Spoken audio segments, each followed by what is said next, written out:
Petit Pâté, une sortie mémorable. Pâté et sa petite sœur Caddy s'apprêtent à aller à la foire, un lieu d'émerveillement pour les enfants, mais aussi de péripéties pour ceux qui sera sans doute une sortie mémorable. Dédicace à toutes les petites héroïnes et à tous les petits héros du monde. Aminata Koussa. Cling, cling, ding, dong, aïe, aïe, le couvercle de la marmite vient de tomber et résonne partout. Ce qui est sûr, c'est qu'il ne s'est pas retrouvé au sol tout seul. Mais qui a bien pu le faire tomber? Et pourquoi? Où s'est-il caché? Maman Biguet a déjà son idée, peut-être bien que c'est son petit Pâté. Oui, c'est bien lui. Il cherchait à chipper quelques morceaux de viande avant que le repas ne soit servi, mais c'était chaud et il a laissé tomber le couvercle pour s'enfuir. Maman Biguet a déjà son idée, peut-être bien que c'est son petit Pâté. Oui, c'est bien lui. Il cherchait à chipper quelques morceaux de viande avant que le repas ne soit servi, mais c'était chaud et il a laissé tomber le couvercle pour s'enfuir. À 6 ans et demi, Pâté est un garçon espiègle, jovial et très apprécié de son entourage. Quand il ne fait pas de farce, il est toujours prêt à rendre service. Maman Biguet sait que son fils a bon cœur et lui pardonne facilement ses bêtises. Pâté vit avec Maman Biguet et sa petite sœur Caddy. Son papa est commerçant et voyage souvent. La famille accueille Ousseynou, le cousin de Pâté, qui est venu à Dakar pour faire ses études supérieures. La famille de Pâté a aménagé très récemment dans un nouveau quartier. Sa maman, inquiète de ce nouvel environnement, ne le laisse pas sortir, s'amuser et se faire des amis. Cela attriste beaucoup Pâté qui s'ennuie. Même son cousin Ousseynou, absorbé par son téléphone portable, ne joue pas avec lui. Pour lui faire plaisir, sa maman décide de l'amener avec sa petite sœur à la grande foire. Ils pourront ainsi découvrir les artisans, les bouquinistes, les vendeurs de jouets. Ce sera aussi l'occasion de leur acheter de nouveaux vêtements pour la rentrée scolaire. Les deux enfants sont surexcités à l'idée de faire cette sortie.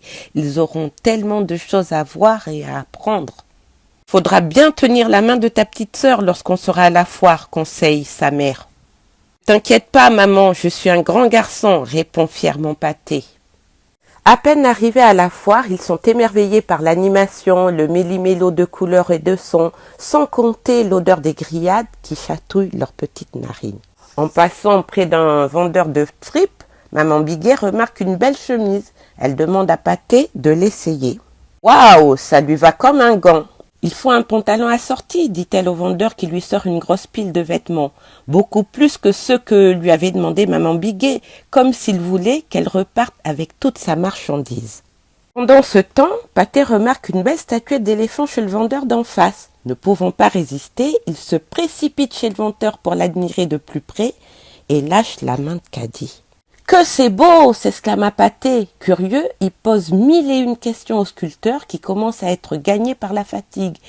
Il se demande si ce petit garçon a assez d'argent pour payer la statuette. Pourriez-vous me la vendre? C'est tout ce que j'ai, dit Pâté en lui tendant 3 pièces de monnaie. Le marchand éclate de rire. Comment? Cette statuette coûte 10 fois plus que ça. Elle est toute petite, comment peut-elle coûter aussi cher? Elle est petite, mais elle a beaucoup de valeur. Soudain, une voix paniquée s'écrie. « Pâté, où est Caddy? Qui ça? Où est ta sœur? Elle était là !» Emparée, Maman Biguet jette des regards furtifs à gauche, à droite et rien. Caddy a disparu. C'est la panique. « Avez-vous vu ma fille? Une petite fille avec des pompons?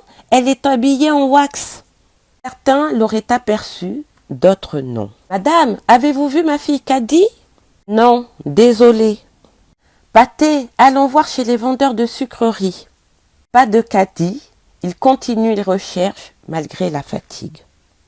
Tout à coup, Pâté voit sa sœur qui marche vers eux. Elle semble aussi être à leur recherche. « Oui, je suis super contente, dit-il. Maman, maman, regarde !» Mais Maman Biguet ne l'entend pas. Elle écoute attentivement les explications de monsieur qui lui conseille de faire une annonce au micro. Lorsque Pâté se retourne pour faire signe à sa sœur, pouf, elle a encore disparu. Pâté éclate en sanglots, c'est vraiment pénible ce qui lui arrive. « Qu'est-ce que tu as, mon chéri ?»« Non, c'est Caddy, elle était là. » Où ça? Où ça? Mais pourquoi tu ne m'as rien dit? C'est toi qui ne m'écoutais pas, et voilà, elle a encore disparu. Cherchons encore, on la retrouvera. Ils font presque le tour du site en passant et repassant par les mêmes endroits. Soudain, Pathé aperçoit une vendeuse de beignets qui tient la main de... Maman Biguet se retourne, il se précipite vers elle de peur qu'elle ne disparaisse encore. « Daddy !» crie Pathé. Ouf!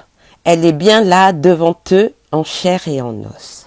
Madame, bonjour. Madame, c'est ma fille. Un moment d'inattention et elle nous a échappé. Enfin, on vous retrouve. Elle a beaucoup pleuré. J'ai dû lui offrir un beignet pour la calmer. Comment puis-je vous remercier? Ben, achetez mes beignets. Avec plaisir, je prends 3 sachets. La vendeuse s'en va toute heureuse, de même que maman Biguet et les enfants, contents d'être à nouveau réunis. Soulagés, ils finissent leurs courses et rentrent. « Pourquoi es-tu triste, Pathé ?» demande maman Biguet. « Je n'ai pas réussi ma mission. »« Non, c'est de ma faute, répond sa maman. J'aurais dû vous surveiller, mais j'ai été distraite. La prochaine fois, nous ferons plus attention. »« D'accord. Peux-tu me mettre un peu de miel sur mes beignets ? » Ah, qu'est-ce que tu es gourmand !